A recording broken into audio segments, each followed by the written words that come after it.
बहुत पहले की बात है। एक गांव में बूढ़ी अम्मा जिनका नाम राखी थी। राखी दो बहुओं के साथ रहती थी। बड़ी बहू का नाम सुनीता थी तथा छोटी बहू का नाम नमिता। राखी के दोनों बेटे बाहर व्यापार करने गए थे, लेकिन राखी की दोनों बहुएं बहुत ज्यादा झगड़ालू थी। वह काम कम करती और झगड़ा ज्यादा किया करती थी। एक दिन छोटी बहू यानी नमिता बड़ी बहू यानी सुनीता के साथ झगड़ा कर रही थी। तब राखी ने नमिता से कहा कि बेटी तेरी ही गलती है, तुम सुनीता से इतना झगड़ा मत कर। तो नमिता अब सासू माँ के साथ भी झगड़ा करने लगी। जब सासू माँ यानी राखी सुनीता का पक्ष लेती तो नमिता सासू माँ से ही झगड़ा करना शुरू कर देती थी।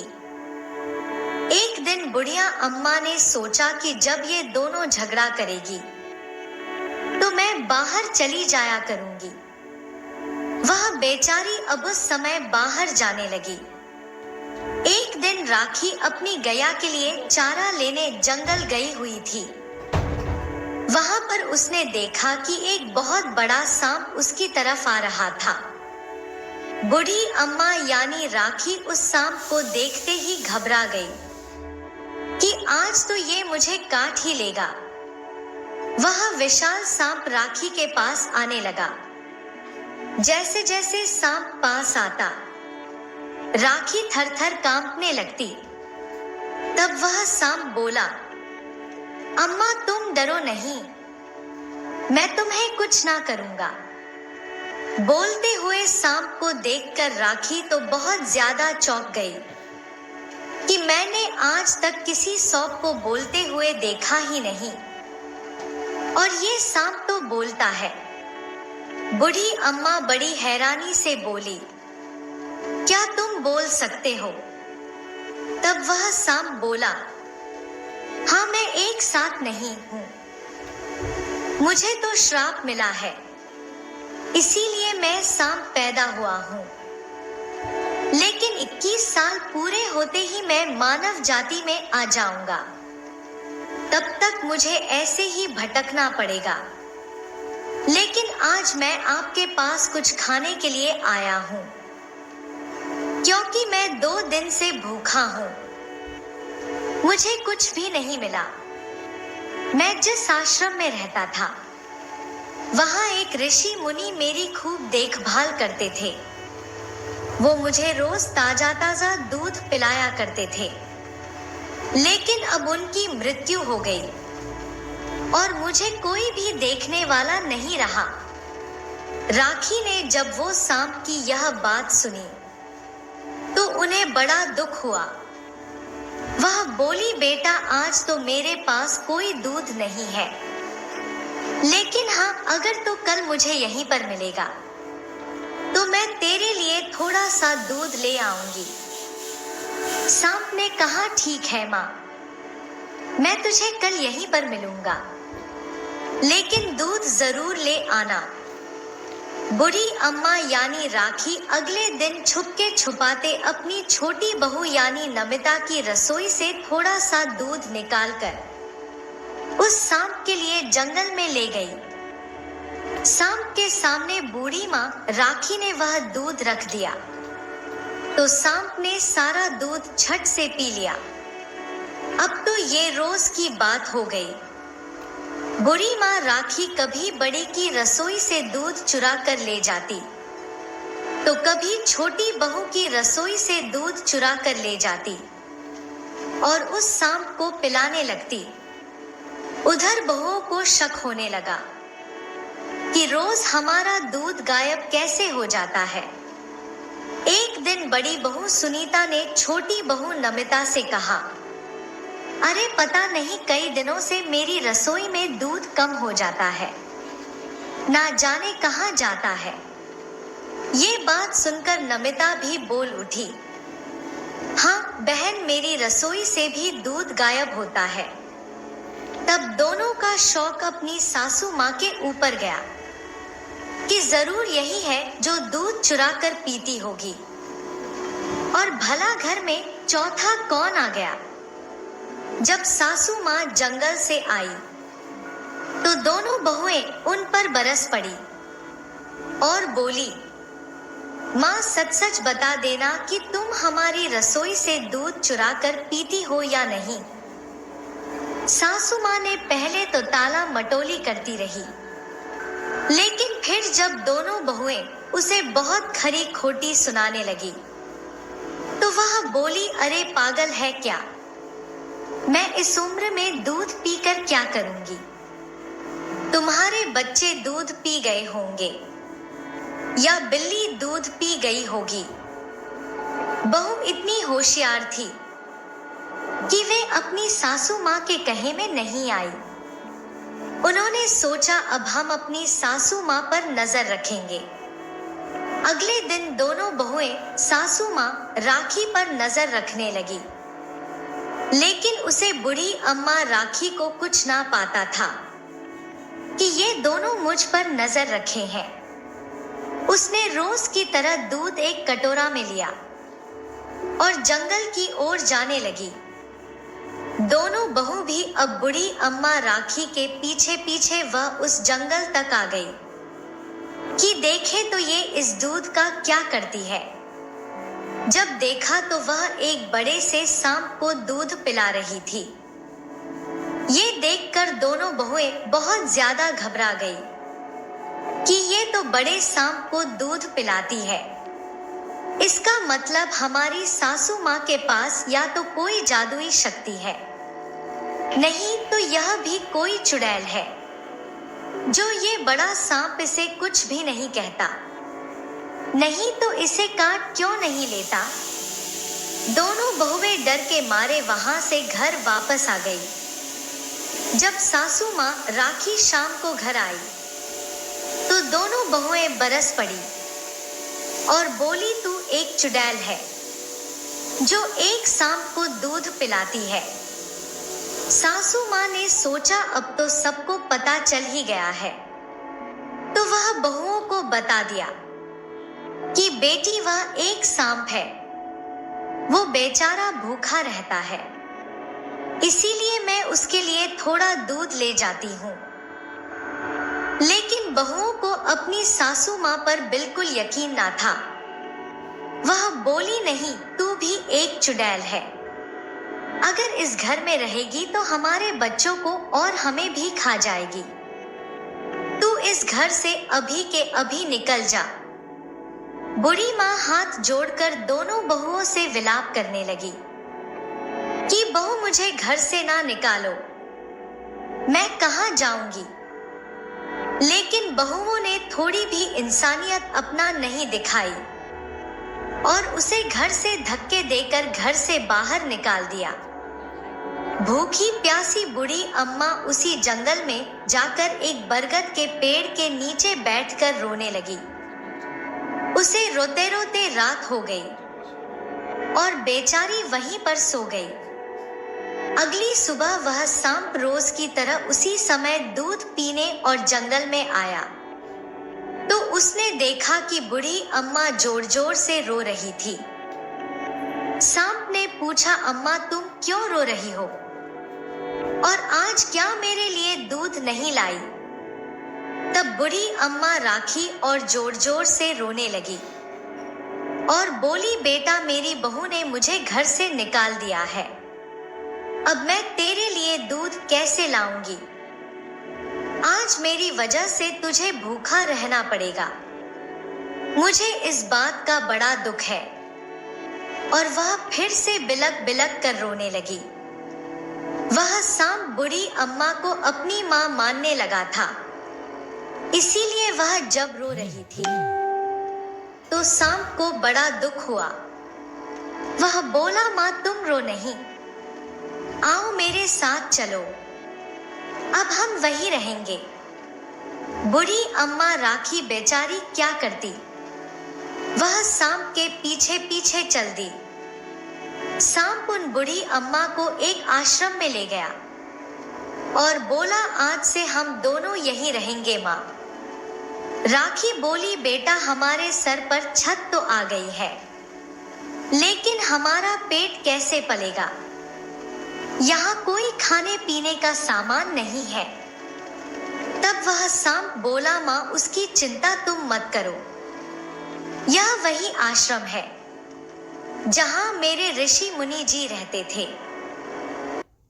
और उनके पास एक जादुई कटोरा था जिसमें अन्नपूर्णा माता का आशीर्वाद था कि वो जब भी जो चीज चाहेंगे वह उन्हें उससे मिल जाएगी। सांप ने वह कटोरा उन बूढ़ी अम्मा को दिखा दिया। तब बूढ़ी अम्मा जो कुछ भी भोजन चाहती वह उस कटोरे में आ जाता। रोज की रोज नए नए भोजन बूढ़ी अम्मा को खाने को मिलने लगे, और वह गाय जो उस आश्रम में बंधी थी, बूढ़ी अम्मा उसकी खूब देखभाल करने लगी, जिससे वह ढेर सारा दूध देती, और सांप भी पेट भरकर दूध पीने लगा। एक दिन सांप बाहर घूमने गया था, लेकिन वह दोपहर तक वापस नहीं लौटा। राखी को चिंता सता रही थी कि ना जाने आज मेरे बेटे को इतना समय कैसे हो गया कि वो वापस नहीं आया। तो दोपहर से शाम भी हो गई, लेकिन सांप का कोई अता पता नहीं था। धीरे धीरे रात भी गहरी होने लगी, लेकिन सांप वापस नहीं आया। मौसम बहुत ज्यादा खराब था, आंधी चल रही थी। राखी उस आश्रम में बैठी हुई अपने बेटे की राह निहार रही थी, लेकिन सांप वहां नहीं आया। जब सुबह हुई तो बूढ़ी अम्मा अपने सांप को ढूंढने के लिए जंगल में जाने लगी। उसने देखा कि एक पेड़ की डाली उसके बेटे के ऊपर पड़ी हुई है और वह लहूलुहान हो रहा है। राखी ने जल्दी से वह टहनी उस सांप के ऊपर से हटाई और उससे पूछा, बेटा तू ठीक तो है ना? तब सांप बिलखता हुआ बोला, माँ आज मुझे पूरे 21 साल हो गए हैं और मैं मनुष्य योनि में जाने वाला हूँ। इस सांप योनि से मुझे मुक्ति मिल जाएगी। यही सोचकर मैं इस पेड़ के नीचे बैठा था, लेकिन अचानक से तूफान आ गया और एक टहनी टूटकर मेरे ऊपर गिर गई, जिससे मैं लहूलुहान हो गया। माँ मुझे बचा ले, मैं मनुष्य योनि में जाना चाहता हूँ।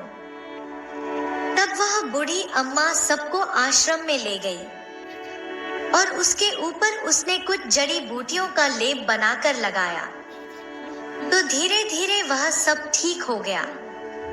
जैसे जैसे सांप ठीक हो रहा था, वैसे वैसे ही वह मनुष्य योनि में आ रहा था।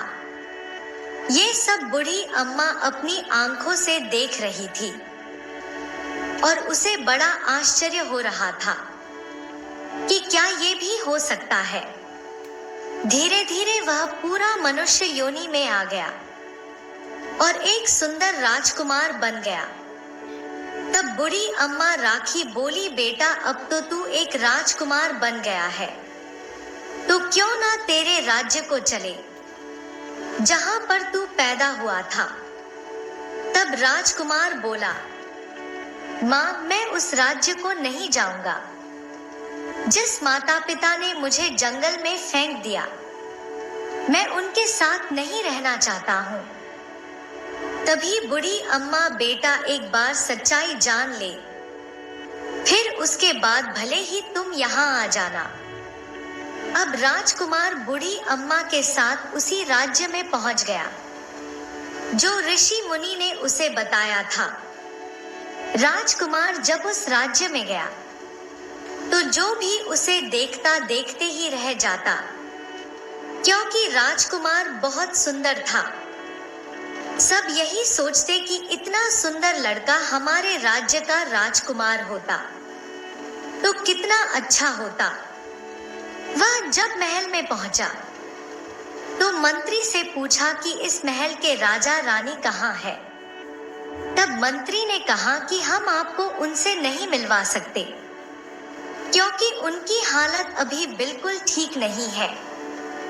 राजकुमार ने पूछा, क्यों, उन्हें ऐसा क्या हुआ जो वह ठीक नहीं है? तब मंत्री ने सारी बात बताई कि एक बार हमारी रानी गर्भवती थी। पूरा राज्य बहुत खुश था कि हमारी रानी इस राज्य की वंश को आगे बढ़ाने वाली है।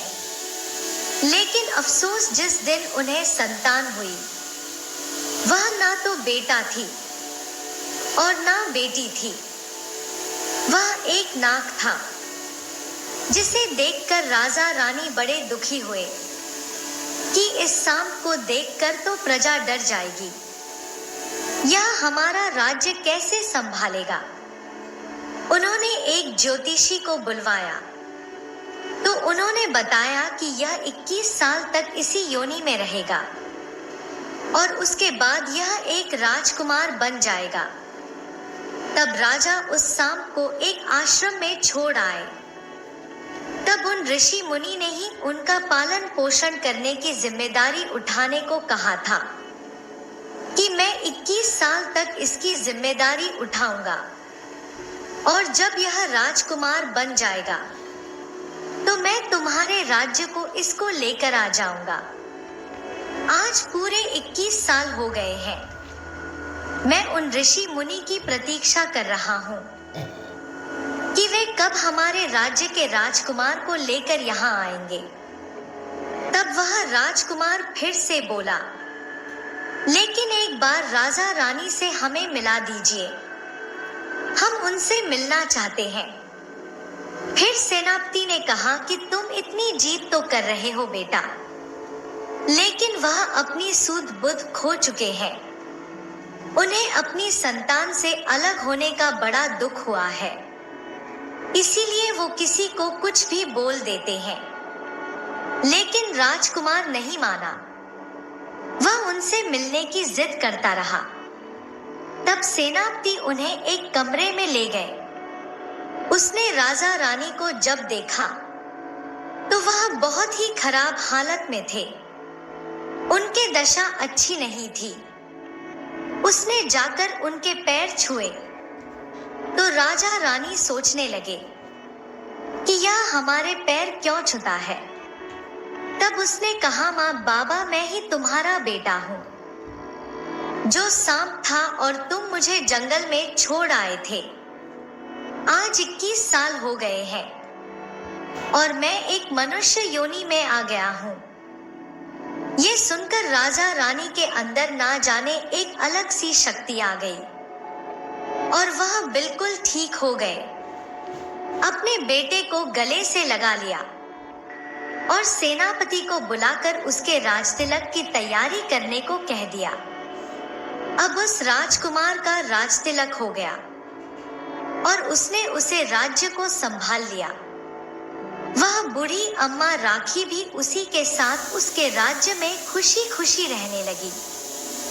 वह बोला कि आप मेरी धर्म की माँ हो और यह मेरी जन्म देने वाली माँ है।